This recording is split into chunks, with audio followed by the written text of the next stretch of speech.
So hi hello నమస్తే దోస్తులు, మీరు కనుక నా వీడియో ఫస్ట్ టైం చూసినట్టయితే ప్లీజ్ లైక్ చేయండి, షేర్ చేయండి, కామెంట్ చేయండి, సబ్స్క్రైబ్ చేసుకోవడం మాత్రం మర్చిపోకండి.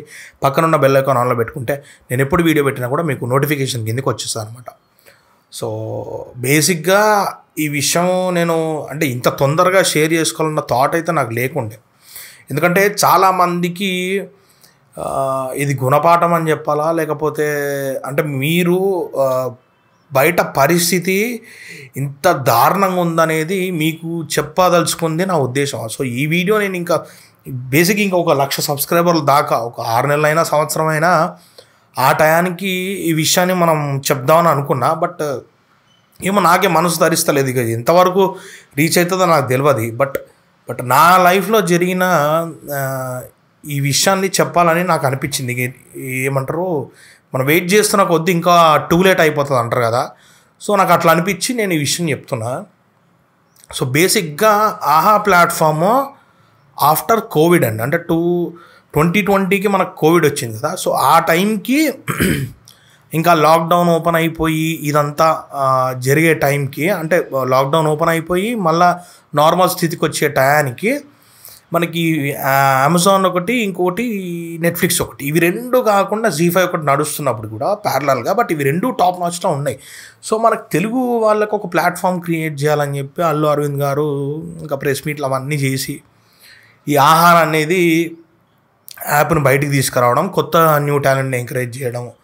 అండ్ తెలుగు ఓన్లీ ఆహా is only for complete Telugu సినిమాలకు మాత్రమే, తెలుగు కంటెంట్ మాత్రమే, ఫ్రెష్ కంటెంట్, వెబ్ సిరీస్లు కానీ ఏదైనా కూడా ఆహాలో రిలీజ్ చేయబడుతుంది. ఒకవేళ వాళ్ళు ప్రొడ్యూస్ చేసుకొని బయట ప్రొడ్యూస్ చేసుకొని అవుట్పుట్ తీసుకొచ్చి చూపించి స్లాట్ పరంగా రిలీజ్ చేసుకున్నా, లేదా ఆహా త్రూనే కథ ఓకే అయిపోయి షెడ్యూల్ చేసుకొని సినిమా తీసినా సరే వాళ్ళ ప్లాట్ఫామ్ తరఫున రిలీజ్ చేస్తారని చెప్పి. సో ఆ టైంకి అంటే 2020 అయిపోయి 2021 ఆ టయానికి కొంచెం బాగా లీడ్లో ఆహాని బాగా వైరల్గా మన అల్లు అర్జున్ భయ్య కూడా బాగా ప్రమోషన్ చేసి దాన్ని బాగా పుషప్ చేశారు అనమాట. సో ఏం జరిగిందంటే నేను అప్పటికి కొన్ని సిరీస్లు చేసి కోవిడ్కి బిఫోర్ అంటే 2019 ఆ టైంకి రౌడీ పెళ్ళాం అనే సిరీస్, అది కూడా కంపెనీ రిక్వైర్మెంట్ బట్టి, అంటే కంపెనీ అనేది మాకు ఈ టైప్ ఒక కంటెంట్ కావాలి. సో నేనేందంటే ఇప్పుడు ఏ డైరెక్టర్ అయినా, ఎంత పెద్ద రైటర్ అయినా, ఎవరైనా సరే ఒక్క అవకాశం కావాలి ఎవరికన్నా నిరూపించుకోవడానికి, ఒక చిన్న అవకాశం. ఆ అవకాశం అనేది దొరక్క చాలామంది చాలా టాలెంట్ ఉన్నోళ్ళు కూడా ఇలా రోడ్డు మీద కూర్చొని ఉన్నారు. సో అవకాశం అనేది మంచిదా చెడ్డదా అనేది పక్కన పెడితే, మనం చెడ్డదారిలో ఉన్నంత వరకు ఏం కాదండి. బట్ అవకాశాన్ని మనము జనాల, ఎందుకంటే ఇప్పుడు సినిమా ఇండస్ట్రీలో ఎట్లయిపోద్ది అంటే ఏ చిన్న అవకాశం ఉన్నా సరే, ఇప్పుడు సత్యదేవ్ గారు కూడా పక్కన చిన్న చిన్న క్యారెక్టర్స్ చేస్తూ ఇవాళ ఆయన పెద్ద స్టార్ అయినాడు ఇవాళ. సో ఏ చిన్న అవకాశాన్ని కూడా మన ఫిలిం ఇండస్ట్రీలో వదులుకునే థాట్ ఎవరికి రాదు. సో నేను ఇక ఆ టైంలో నేను కంపెనీకి తరపున కేటుగాడ్ అనే ఛానల్కి రౌడీ పెళ్ళాం అనే సిరీస్ చేసి ఆల్మోస్ట్ ఇక అంటే అప్పటికి మీర్జాపూర్ రాలా, అప్పటికి ఆల్మోస్ట్ ఇక బ్లాక్ బాస్టర్ హిట్, అది ఇక వేరే లెవెల్ రీచ్ ఉంటే నేను ఎక్కడ పోయినా కూడా సెల్ఫీలు అడిగి ఉన్నారు. ఇప్పటికీ నన్ను బయట గుర్తుపెట్టి సెల్ఫీలు దిగేటోళ్ళు ఉన్నారు. సో అంటే ఆ కంటెంట్కి అట్లా క్రేజ్ ఉండే. నేను కంటెంట్ పరంగా చూసినా కానీ అది ఏదో ఇక మేము అదే రాస్తాం, మేము అదే తీస్తాం అనేది పాయింట్ కాదు.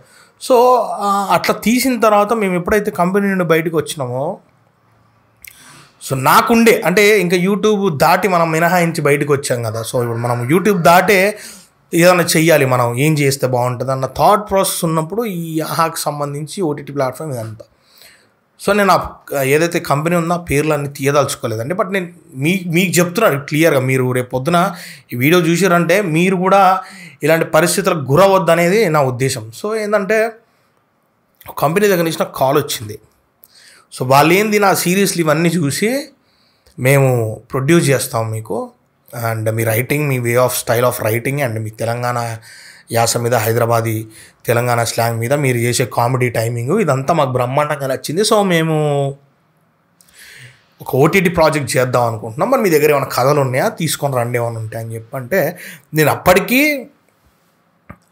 నేను టైటిల్ చెప్పదలుచుకోలేదండి. బట్ ఒక స్టోరీ, ఒక కథ, అంటే అది కొంచెం సస్పెన్స్ థ్రిల్లర్ మీద నడుస్తూ ఉంటుంది అనమాట. సో ఆ కథ రెడీ చేసుకొని ఆ కథను తీసుకెళ్ళి ఆయనకి చెప్పడం జరిగింది అనమాట. అంటే కంప్లీట్గా నేను పిన్ టు పిన్ చెప్పలేదు కథ అంతా, బట్ ఏంటంటే ఒక సినాప్సిస్ లెవెల్లో చెప్పి, ఒక 2-3 పేజెస్ సినాప్సిస్ లెవెల్లో చెప్పి ఇలా ఇలా ఇలా జరుగుతుంది కథ అని చెప్పిన. సో బట్ స్టిల్ తర్వాత ఏంటంటే సినాప్సిస్ చెప్తే ఇక మరి ఊకోరు కదా, ఇక లాస్ట్ క్లైమాక్స్ మధ్యలో కొన్ని ప్లాట్స్ అవన్నీ మనం కంప్లీట్గా చెప్పాం కదా సినాప్సిస్లో. సో ఆయన వచ్చాక మళ్ళీ మొత్తం కథ చెప్పు బాబు, ఏంది సగం సగం ఆపేసినాం, బుర్ర పని చేయట్లా, మొత్తం చెప్పంటే మొత్తం చెప్పే కథ. సో మొత్తం చెప్పిన తర్వాత ఆయన ఏమన్నాడంటే, మరి ఇది నీకు ఒక డెబ్యూ ఫిలిం ఇది, సో డెబ్యూ ఫిలిం కాబట్టి నేను నిన్ను ఇప్పుడు ఆహా ప్లాట్ఫామ్ కంటే దానికి ఒక రిక్వైర్మెంట్ ఉంది, ఈ కెమెరాలు సో కెమెరాలు సో క్వాలిటీ ఉంటేనే నడుస్తుంది, లేకపోతే నడవదు. అండ్ నువ్వు డెబ్యూ డైరెక్టర్ అంటున్నావు, నీ డైరెక్షన్ బాగుంటుందని నేను ఎలా నమ్మమంటావు అది అని చెప్పి మాట్లాడంటే నేను అన్నా, సరే అండి ఇప్పుడు సరే మీ భయం మీకు ఉంటుంది, డబ్బులు పెడతారు కాబట్టి దాంట్లో నేనేం అనట్లేదు, మీరు ఒకవేళ కథ అడిగినా కూడా కథ ఇచ్చే రకం కాదు నేను, సో నా కథని నేనే డైరెక్ట్ చేయాలని చెప్పి నేను ఎప్పటి నుంచో ఫిక్స్ అయిపోయినా, నేను అలాగే కూర్చున్నా. సో మీరు ఏమనుకోకపోతే నేను ఒక డెమో తీయడానికి రెడీ ఉన్నా, అంటే మీకు ఒక డెమో చూపించి ఆ డెమో మీకు ఓకే అనుకుంటే అప్పుడు మనం ఫర్దర్గా షూట్కి అనేది వెళ్దాం, మరి ఏంటి పరిస్థితి అనేది అప్పుడు మాట్లాడుకుందాం అండి, ఇప్పుడు డెమోకి నాకు ఒక అవకాశం ఇవ్వండి అని చెప్పి నేను అడగడం జరిగింది. సో ఆయన ఏమన్నాడంటే, డెమో నీ ప్రాబ్లం కదా, సో డెమో నువ్వే తీసుకొనిరా, నువ్వే చేసుకొని నీ డబ్బులు పెట్టుకొని నువ్వు ఒకటి చేసుకొనిరా, నువ్వు డెమో చేసుకొని వచ్చిన తర్వాత నేను ఆ వర్క్ బాగుంటే నేను ఓకే చేస్తా అని చెప్పడం జరిగింది అనమాట. బేసికల్గా అండి ఆ డెమో తీసుకొని నేను డైరెక్ట్ ఒక ప్రొడ్యూసర్ డోర్ నాక్ చేసేంత పరిస్థితి ఉంటే నేను ఆయన అవకాశం ఇస్తే నేను ఆయన దగ్గరికి వెళ్ళాను. అది సింపుల్ లాజిక్, అది ఎవరికైనా అర్థం చేసుకోవాలి. అంటే బుర్రున్నోడు ఎవడైనా కూడా మినిమం ఆలోచన ఉంటుంది, మనం చెప్పేది రైట్ ఆ రాంగ్ అవతల పర్సన్కి, మరి ఆయనకు క్యాపబిలిటీ ఉందా, ఇప్పుడు ఆయన తీయగలడా లేడా. ఇప్పుడు కాదండి, ఇప్పుడు నేను సినిమా లెవెల్లో నిన్ను ఒప్పించాలంటే నేను సినిమా రేంజ్ ఆఫ్ బడ్జెట్ నేను పెట్టదలుచుకోవాలి, ఆ టైప్ ఆఫ్ లొకేషన్స్ నేను తీసుకోదలుచుకోవాలి. మరి ఆ బడ్జెట్ ఇప్పుడు నేను ఒక చిన్న డెమో తీయాలంటే నీకు సినిమా లెవెల్లో నేను అది చూపించాలంటే నాకు ఒక 5 నిమిషాల సీన్ 6 నిమిషాల సీన్ తీస్తే నాకు ఒక 56,000 1,00,000 రూపాయలు ఖర్చు రావచ్చు. మరి అది నాకు పెట్టే స్థాయి ఉందా లేదా అనేది కూడా ఆయనకు అనవసరం.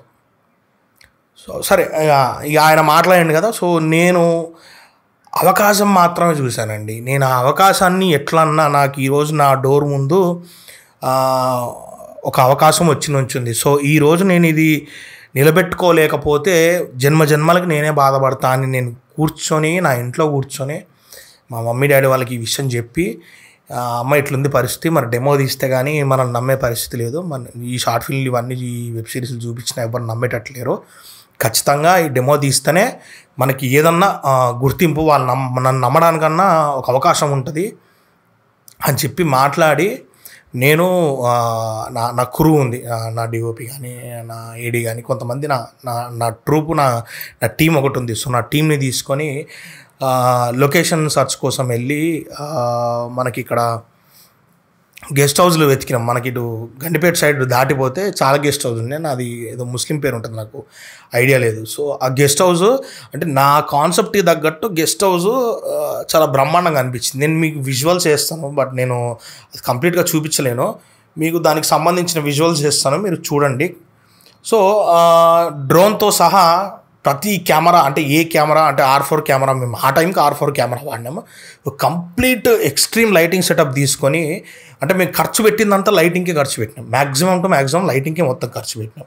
ఇక మేము అక్కడ లొకేషన్ చూసుకున్న తర్వాత ఆ లొకేషన్కి ఆయన బేసిక్గా 1 డేకి వాళ్ళు చెప్పిన కాస్టే నాకు ఆల్మోస్ట్ 25,000 అరౌండ్ చెప్పారు. బట్ నేనేమన్నా అంటే మేము ఓన్లీ ఒక నైట్ షూట్ చేసుకుంటామండి, మేము పొద్దున్న నుంచి సాయంత్రం వరకు మీరు కావాలంటే వేరే ఎవరికన్నా ఇచ్చుకోండి, మాకు ఆ ఒక్క నైట్ ఈవినింగ్ నుండి మళ్ళీ నెక్స్ట్ డే మార్నింగ్ 8 వరకు మాకు ఒక టైం ఇస్తే, అది కొంచెం మీరు కన్సెషన్ ఇచ్చి నాకు టైం ఇస్తే నేను ఆ టైంలోపు నేను షూట్ చేసుకొని వెళ్ళిపోతా అండి చెప్పిన. బట్ ఆయన మీకు ఇష్టమైతే తీసుకోండి, లేకపోతే లేదన్న పరిస్థితులు ఉంటే ఈ గచ్చంతరం లేక 25,000 రూపాయలు ఆ రోజు మా మమ్మీ దగ్గర నుంచి నేను డబ్బులు తీసుకొని కట్టడం జరిగింది. మిగతా లైట్లకు కానీ కెమెరాలకు కానీ అడ్వాన్స్లు ఇస్తే కానీ మేము ఎక్విప్మెంట్ తీసుకురాలేని పరిస్థితి. అడ్వాన్స్ ఇచ్చినా కూడా మళ్ళీ తర్వాత మిగతా ఫుల్ అమౌంట్ అనేది పే చేసుకోవాలి.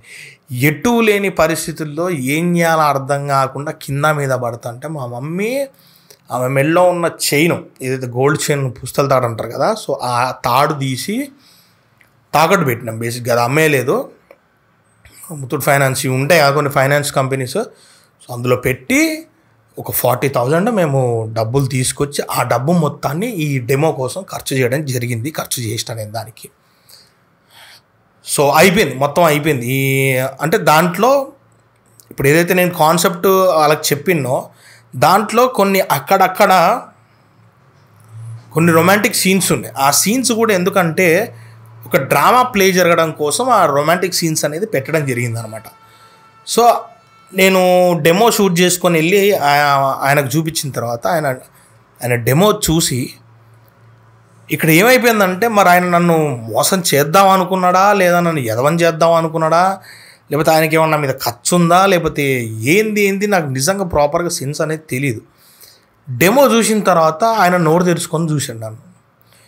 ఇంత బాగా తీసావేంది, అసలు నువ్వు ఈ లెవెల్లో చేస్తావని నేను అసలు అనుకోలేదు, లైటింగ్ కానీ బ్రహ్మాండంగా తీసుకున్నావు, ఎంత ఖర్చు అయింది ఏంటంటే చెప్పిన ఇంత అయిందన్న మరి ఏంటన్న డెసిషన్, మరి చూసారు కానీ నచ్చింది కదా మీకు, మరి ఏంది పరిస్థితి అని చెప్పి అడిగా. కాదమ్మా భరత్, ఇప్పుడు నేను మొన్న రీసెంట్గా మాట్లాడినా, మొత్తం వాళ్ళ టర్మ్స్ అండ్ కండిషన్స్ చేంజ్ అయిపోయినాయి అంట, ఇట్లాంటి సీన్లు ఏమైనా ఉంటే తీసుకోరంట. అప్పటికే అప్పుడు ఏదో పోరడు సంథింగ్ ఒక వెబ్ సిరీస్ ఏదో రిలీజ్ అయింది అప్పుడు ఆహాలోనే,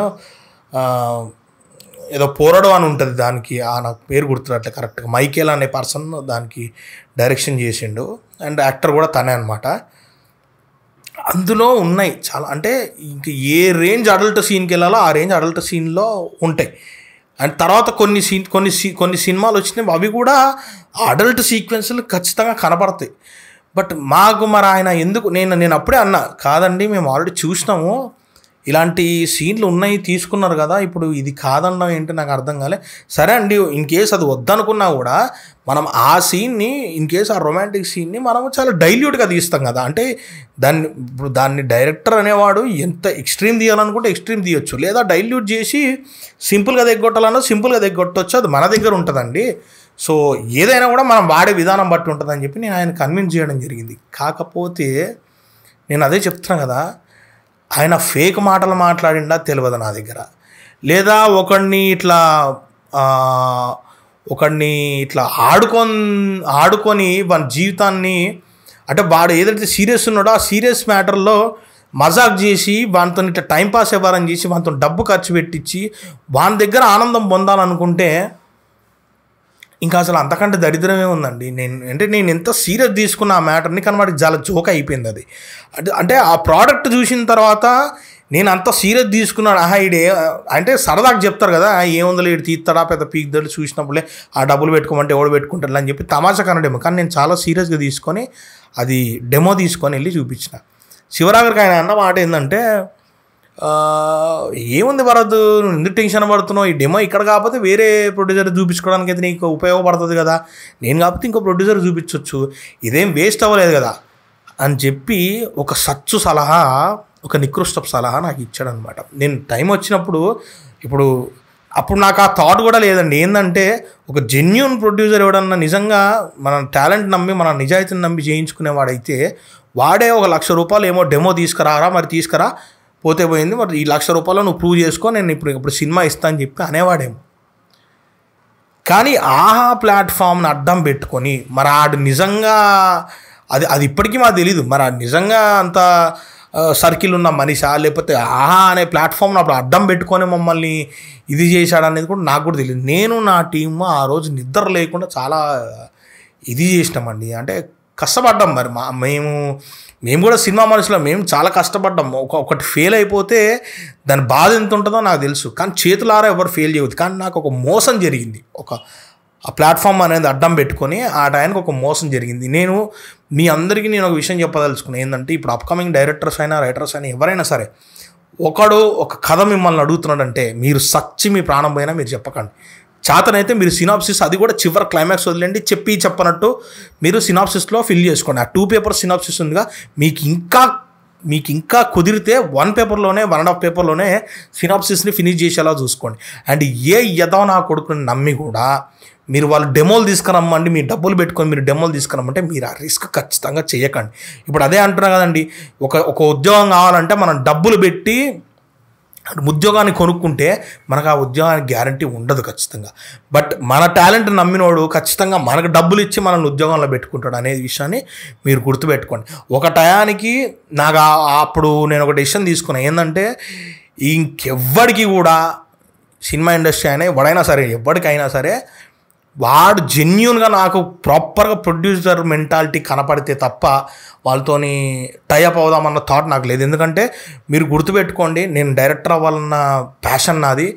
డైరెక్టర్ అనేవాడు ఇప్పుడు హీరో పోయాడంటే రేపు పొద్దున హీరోకి ఇంకో సినిమా దొరుకుతుంది. ప్రతి ఆర్టిస్ట్కి అదే జరుగుతుంది. అండ్ మ్యూజిక్ డైరెక్టర్ అంటే సినిమాలో పనిచేసి ఎవరికైనా కూడా ఒక సెకండ్ ఆప్షన్ ఇంకొకటి కనిపిస్తుంది వాళ్ళ టాలెంట్ మనం ప్రూవ్ చేసుకుంటే. కానీ డైరెక్టర్కి తన ఫస్ట్ ఫిలిం, డెబ్యూ ఫిలిం ఏదైతే ఉంటుందో అది ఆయనకి లైఫ్ ఇవ్వచ్చు, లేదా పండబెట్టచ్చు కూడా. ఇన్ కేస్ సినిమా ఒక యావరేజ్ స్టాక్తో నడిచినా కూడా డైరెక్షన్ స్కిల్స్ బ్రహ్మాండంగా ఉంటే మేబీ ఆయనకి ఇంకొక ఆపర్చునిటీ వచ్చింది. బట్ అప్పటికి ఫెయిల్ అయింది అనుకోండి, రోడ్డు మీద పడిపోతాడు డైరెక్టర్. అండ్ ఈవెన్ ప్రొడ్యూసర్ల పరిస్థితి ఏంది, ఇప్పుడు ప్రొడ్యూసర్ పరిస్థితి కూడా అంతే దారుణంగా ఉంది. సో నేను ఒకటే విషయం చెప్పదలుచుకున్నా, జనాలు ఎవరైతే ఇప్పుడు అప్కమింగ్ డైరెక్టర్స్ అండ్ రైటర్స్ ఉంటారో మీరు ఎవరిని నమ్మకండి.